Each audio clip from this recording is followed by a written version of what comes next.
Halo, bisa dengar Pak Taji? Bisa, Pak. Nah, alhamdulillah. Coba anak kita awali dengan doa. Mudah-mudahan apa yang kita pelajari bersama ini menjadikan ilmu yang bermanfaat, ya.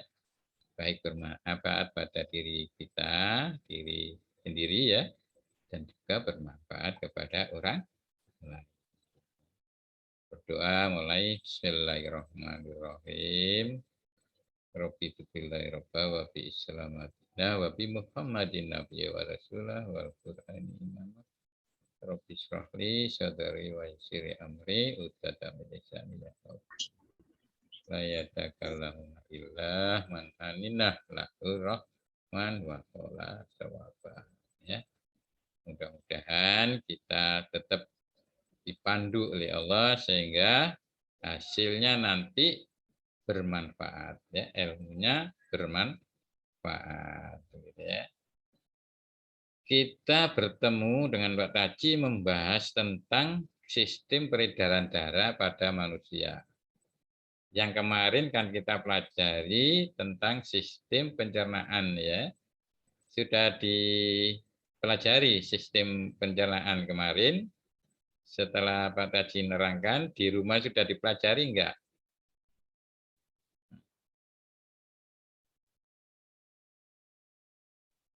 Halo?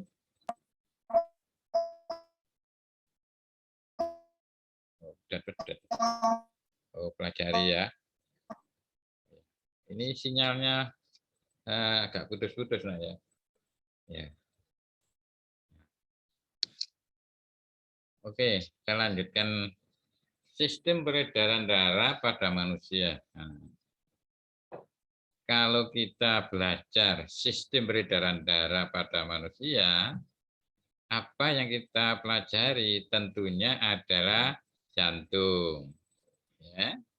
Kemudian pembuluh darah dan darah. Jadi ada 3 yang kita pelajari nanti. Ya, jantung, pembuluh darah, dan darah.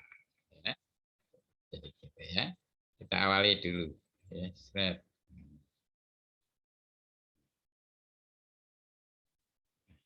coba ini gambar yang saya tampilkan ini adalah gambar eritrosit atau sel darah merah.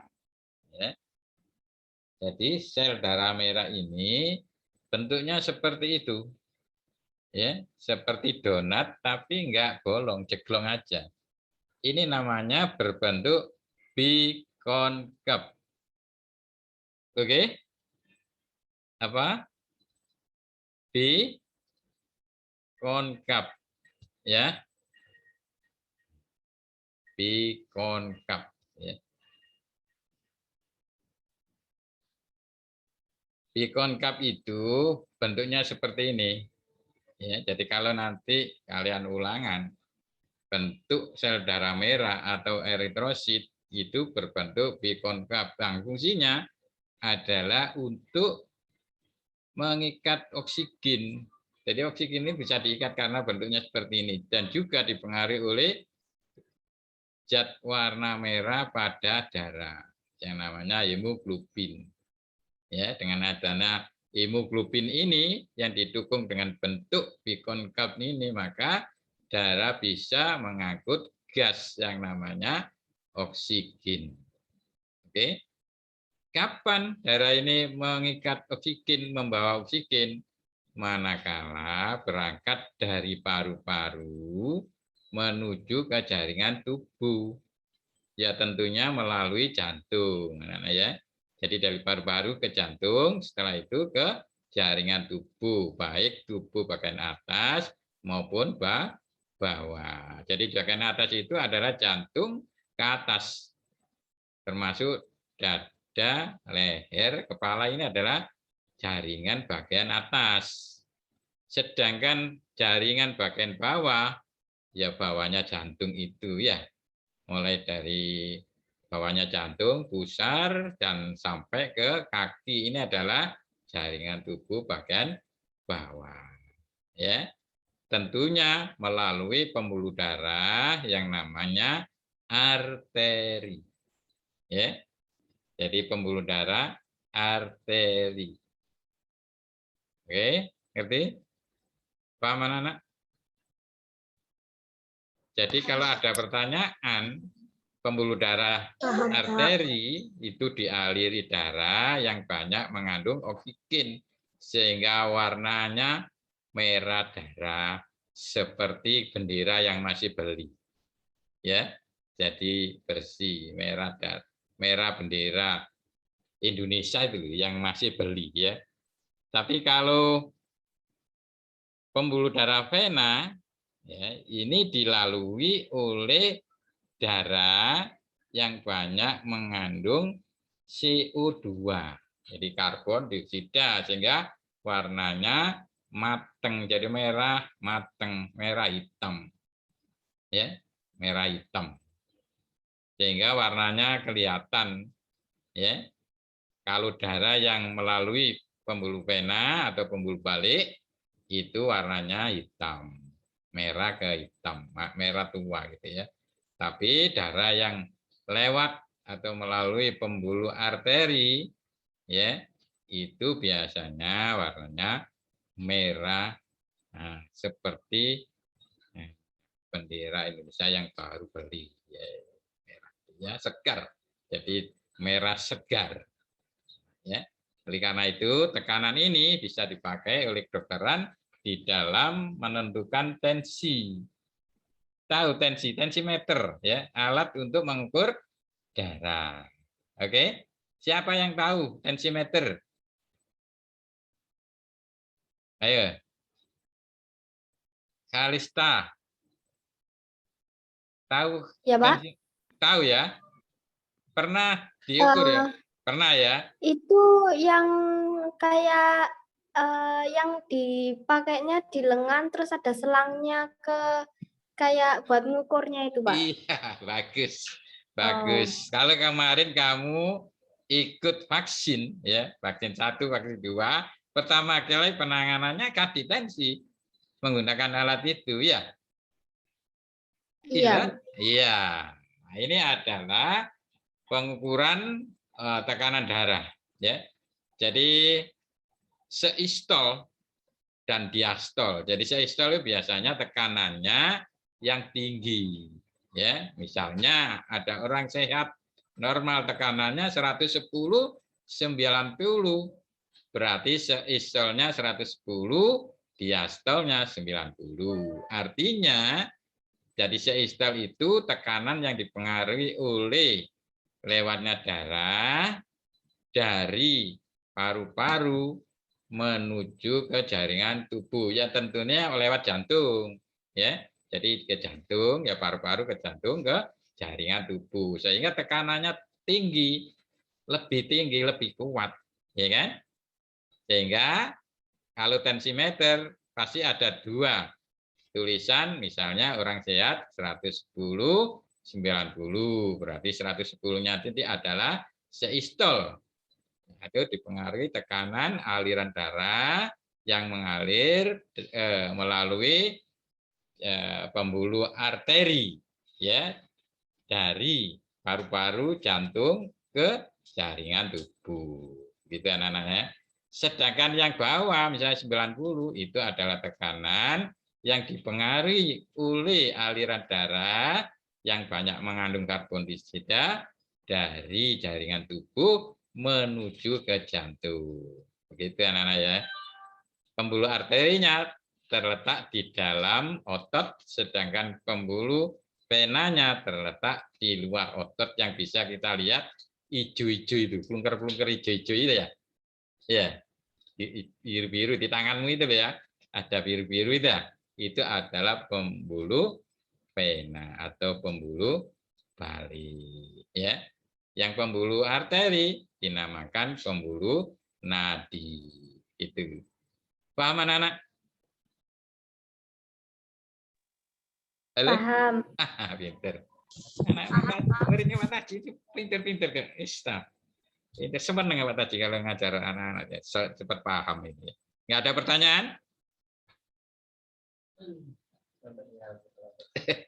Nggak ada pertanyaan ya, sudah jelas ya. Oke, ya, kita lanjutkan. Sret. Suara nih Pak tadi. Coba ini masih ada krep bulan anak ya. Oh, ini. Permainan. Oh, ini tak ini ya. Tahu pasti dulu ya. Mosdek, mos lagi. Coba ini tak hapusnya dulu ya. Nah, ada coretan, maaf nih coretan ya. Saya kembalikan ke mos asalnya. Cek. Pinter. Kita lanjutkan ya. Sistem peredaran darah, anak-anak ya. Ini ada beberapa komponen ya. Tentunya darah ini ada yang berbentuk padat, ada yang berbentuk cair. Ya. Yang berbentuk padat dinamakan sel darah. Sedangkan yang berbentuk cair dinamakan plasma darah. Ngerti ya? Oke? Ya. Yang berbentuk padat atau sel ini ada 3 anak ini. Ya. Ini coba. Ini masih ada komponen belum dipisahkan ya, belum dipisahkan ya. Jadi ada darah, pembuluh darah dan jantung. Coba ini sudah ke sini ya. Kita lanjutkan di sini. Peredaran darah pada manusia ini ada 2, sistem peredaran darah tertutup dan sistem peredaran darah ganda. Apa sih tertutup itu? Artinya ya, peredaran darah yang mengalir dari jantung menuju jaringan tubuh dan kembali lagi ke jantung itu tetap melalui pembuluh darah, yaitu pembuluh arteri dan pembuluh darah vena. Itu maksudnya tertutup ya. Artinya tidak terbuka. Ya. Sedangkan peredaran darah terbuka itu peredaran darah di mana dalam peredaran darahnya dari jantung ke seluruh jaringan tubuh melalui pembuluh darah, tetapi kembali lagi ke jantung tidak melalui pembuluh darah, tapi melalui pembuluh khusus, anak-anak, ya, namanya venus, ya. Jadi ada lubang-lubang khusus di dalam jantung itu. Biasanya ini dipakai untuk peredaran darah yang mengatur tentang hormon, ya, tentang hormon. Tahu hormon? Hormon itu zat kimia yang diperlukan oleh tubuh, tetapi dalam jumlah sedikit. Walaupun sedikit, tapi mempengaruhi yang sangat besar terhadap metabolisme. Ya, jadi Allah itu membentuk atau memerlukan hormon ini enggak banyak, tapi mempunyai pengaruh yang sangat besar terhadap proses metabolisme.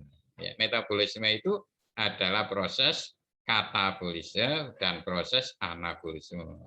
Katabolisme itu pembongkaran, kalau anabolisme adalah penyusunan. Sehingga di dalam tubuh kita ada suatu proses metabolisme, yaitu katabolisme dan anabolisme. Ya. Kalau katabolisme itu membongkar zat-zat kompleks menjadi zat sederhana. Kalau anabolisme menyusun zat-zat kompleks dari zat-zat yang sederhana. Begitu anak-anak. Nah ini langsung dikendalikan oleh Allah dengan memerintah enzim. Ya. Jadi enzim itu cairan, tapi dia selalu taat di dalam perintah-perintah Allah dalam melakukan kerjanya. Jadi enzim itu mempunyai kerja bolak-balik dan tidak bisa diganti dengan zat-zat yang lain. Walaupun enzim campur dengan air, tetap dia melakukan tugasnya, tidak pernah membantah. Kalau membantah, maka kalian proses metabolisme akan terganggu dan menjadi penyakit yang kamu akan menjadi sakit. Ya, berarti kalau kalian sehat pada saat ini, berarti proses metabolisme masih dikendalikan oleh Allah, diperhatikan oleh Allah. Ya kan? Kita ini termasuk kesehatan. Ya, kesehatan itu adalah rezeki yang paling tinggi. Ya, rezeki yang paling tinggi. Ya, di sisi Allah adalah paling tinggi. Ya, gitu, nah, ya. Oleh karena itu kita harus pandai bersyukur bahwa sampai saat ini kita masih diberi kesehatan sehingga beradaptasi terhadap lingkungan yang berbeda. On the origin of species basement of the natural selection. Ya, barang siapa yang tidak bisa adaptasi terhadap lingkungan yang berubah, maka akan terseleksi oleh alam. Siapa alam itu? Allah SWT. Terseleksi oleh alam. Allah Akbar. Oleh karena itu kalian masih tetap bisa beradaptasi, maka gunakan untuk melakukan kebaikan-kebaikan sehingga nanti bisa mendapatkan amalan-amalan walaupun kalian sudah meninggal. Contohnya adalah ilmu yang bermanfaat. Halo? Paham? Paham, Elizabeth? Pak. Paham. Paham, Pak. Pinter. Ada pertanyaan? Nggak ada ya? Nah, sekarang peredaran darah ganda. Ya. Peredaran darah ganda ini coba saya lihat sih, tak buka ya Rarek. Wes masuk kabeh, Pak.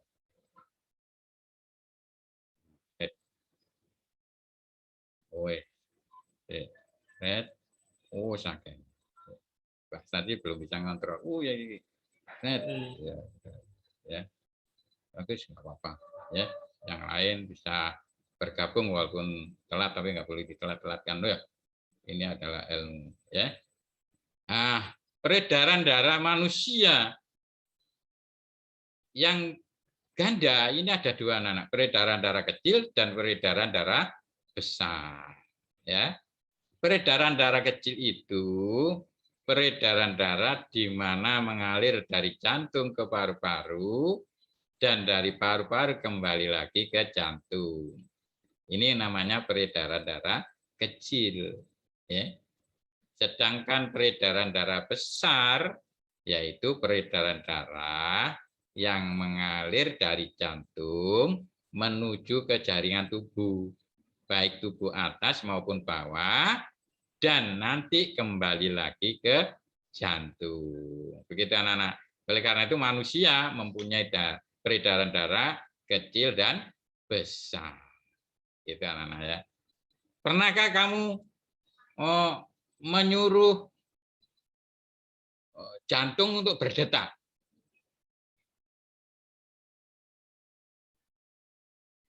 Pernah nggak kamu menyuruh jantung untuk berdetak? Halo? Tidak, Pak. Hah?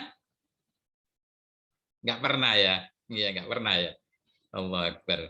Padahal orang yang sehat ini dalam 1 menit detak jantungnya berdenyut ya, denyut jantungnya itu antara 70 sampai 80 ya.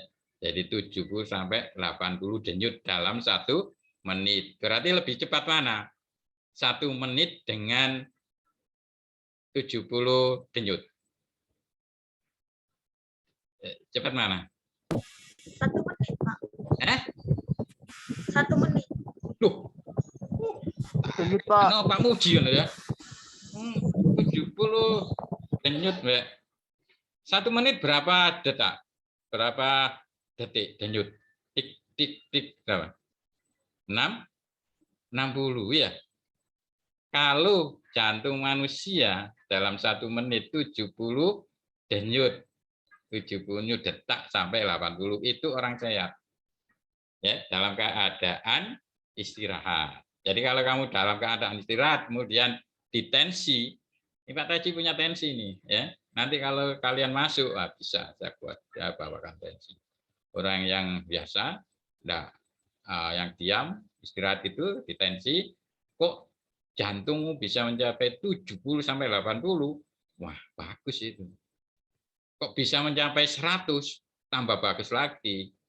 Maka otak mendapatkan oksigen yang cukup, mendapatkan makanan yang cukup. Kalau 100 dalam keadaan istirahat kok bisa menjadi 100, kalian pinter biasanya, cerdas, tidak ngomong langsung ceret cepat, ya. Kalau bisa lemot kalau tidak ngomong, ya.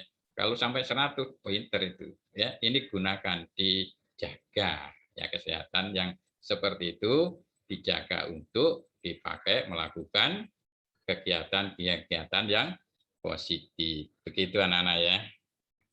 Nah, ini ya, ini kerangkaiannya tadi yang diterangkan tadi, ini rangkaiannya bawah ini ya.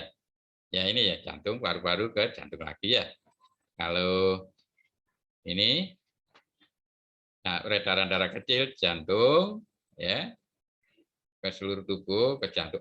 Ini ada kekeliruan anak-anak dari Dignas ini ya. Jadi di sini salah ini anak-anak ya, jangan ditiru ya, diganti ini. Yang peredaran darah besar itu jantung ke seluruh tubuh, kembali lagi ke jantung. Jadi ada apa ini kesalahan, mungkin yang ngetik salah ya. Jadi ini saya ambil dari Dignas anak-anak ya. Jadi ini diganti ini ya. Peredaran darah besar yang ini ya.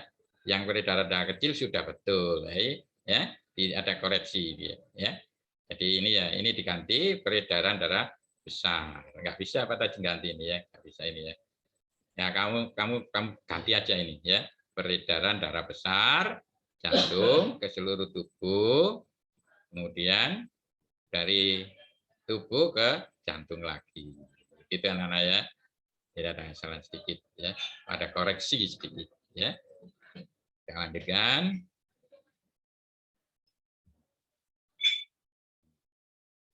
Darah sekarang ya. Kita pelajari darah. Ya. Aliran darah pada manusia, pada tubuh manusia.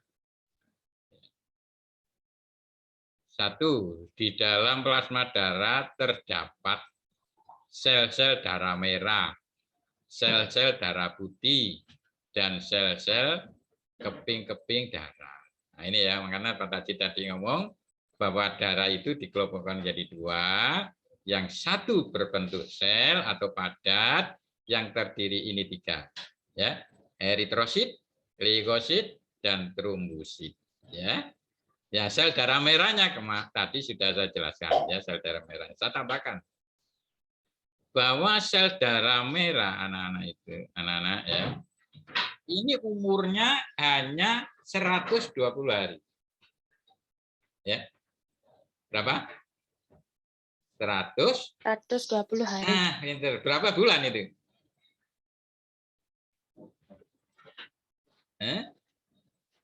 Berapa bulan? 1 bulan. Aduh. 3 bulan, Pak, 3 bulan. Aku nangis 3 bulan. 3 bulan, 3 bulan. 3 bulan, Pak. 120 hari kok 3 bulan. Beneran. Tak kandakno Pak Anu. Pak matematika lho, Pak. Guru matematikamu siapa? Ayo, tak kandakno Pak Sarwono lho. Ayo, 1 bulan berapa hari? 4 bulan, Pak, 4 bulan. 4 bulan, pinter. Siapa ini? Siapa ini yang jawab? Hendri. Hendri yang pinter kok Hendri. Seneng kok Hendri. Seneng aku. Hendri ya, tak ingat-ingat deh, Hendri pinter aja.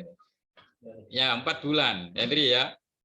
Benar, 4 bulan. Nah, gini anak-anak, masalahnya sel darah merah ini kalau sudah berumur 4 bulan, itu nanti dihancurkan di dalam hati ya anak-anak. Ya, dihancurkan di dalam hati. Ya. Menjadi apa? Cairan empedu atau bilirubin. Ya. Cairan empedu. Tahu cairan empedu? Yang hijau ya. Bilirubin. Ya. Lah, cairan empedu ini tugas sel darah merah tadi kan mengangkut gas, ya, gas CO2, ya, dan U2 ya tadi sudah saya katakan. Kalau U2 berangkat dari mana kemana kan sudah saya terangkan tadi ya. Lah ini kalau sudah 140 hari, darah ini dihancurkan oleh Allah di dalam hati menjadi cairan empedu. Nah, cairan empedu ini nanti tugasnya sudah tidak seperti darah mengangkut oksigen dan CO2 enggak. Tapi dia sudah ditugaskan oleh Allah untuk mengemulsikan lemak. Membantu sistem pencernaan yang ada di dalam lambung yang kurang bersih. Ya. Jadi di dalam lambung itu ada enzim lipase mengubah lemak menjadi asam lemak dan gliserol. Lipase ini tidak bisa merubah lemak semuanya. 100% tidak bisa. Pasti ada yang tersisa. Nah, yang tersisa ini akan diranju oleh cairan empedu untuk diselesaikan. Itu anak-anak. Ya, menjadi asam lemak dan gliserol. Jadi nanti kalau ada pertanyaan, apa sih cairan empedu fungsinya? Untuk mengemulsikan lemak, yaitu menjadi asam lemak dan gliserol. Asam lemak dan gliserol itu energi, anak-anak. Jadi kalau sudah dirubah menjadi energi, maka energi itu nanti dipakai oleh tubuh kita. Makanya kadang-kadang benar orang-orang yang itu loh ya, yang nyembelih kambing itu kan empedunya diuntal itu. Pernah tahu nggak ada orang yang nguntal empedunya kambing, kemudian empedunya ayam, katanya supaya sehat? Pernah lihat? Pernah ya? Katanya apa? Katanya gimana? Katanya orangnya gimana? Supaya kuat ya. Itu benar ya. Benar karena apa? Karena di dalam empedu tadi ada cairan empedu yang tugasnya adalah untuk mengemulsikan lemak menjadi asam lemak dan gliserol sehingga energinya bertambah sehingga orangnya kuat, sehat. Itu maksudnya. Cuma orangnya nggak bisa menjelaskan ya hubungannya di sana. Di sana ada bilirubin. Sisa-sisa bilirubin nanti akan dipakai untuk mengecat tinja. Nah, ini sudah ada kode anak-anak, tinggal beberapa menit ya, tinggal 5 menit ya. Jadi tinja itu sebetulnya tidak warna keemasan itu enggak. Tapi dengan adanya ya bilirubin, sisa-sisa dari cairan empedu yang dipakai untuk membantu emulsi lemak yang terjadi di dalam usus halus, ya usus 12 jari, yang namanya duodenum di situ ya. Nah, sisa-sisanya itu dipakai untuk mengecat tinja sehingga tinjamu itu bisa berwarna keemasan 24 karat. Iya. Iya. Tinjamu berwarna kuning keemasan. Iya. Iya, ya. Itu karena apa? Karena dipengaruhi oleh bilirubin yang ada di dalam cairan empedu ya. Begitu anak-anak ya. Nah, ini sudah ada kode, sudah mau habis. Mudah-mudahan bermanfaat. Ya, ada pertanyaan? Besok kita lanjutkan lagi pada bagian darah ya, yaitu trombosit dan leukosit. Sel keping-keping darah dan sel darah putih ya. Untuk sel darah merah besok kita tambah lagi supaya tambah ngerti ya. Ada pertanyaan? Halo? Alisa? Tidak, Pak. Tidak ya, sudah ngerti ya? Sudah. Terima kasih ya, ini sudah nipis ya. Ya, saya akhiri sekian. Nanti bisa belajar di GC, tak kasih filenya ya, tak kasih filenya biar kamu tahu pinter ya. Saya akhiri sekian, mudah-mudahan bermanfaat. Wabillahi taufiq wal hidayah. Assalamualaikum warahmatullahi wabarakatuh. Coba anak-anak saya screenshot dulu biar tahu siapa yang Terima kasih, Pak. ya sama-sama ya. Saya screenshot dulu.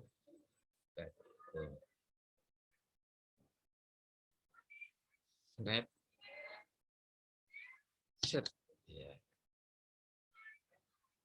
Saya keluar ya. Terima kasih. Assalamualaikum warahmatullahi wabarakatuh.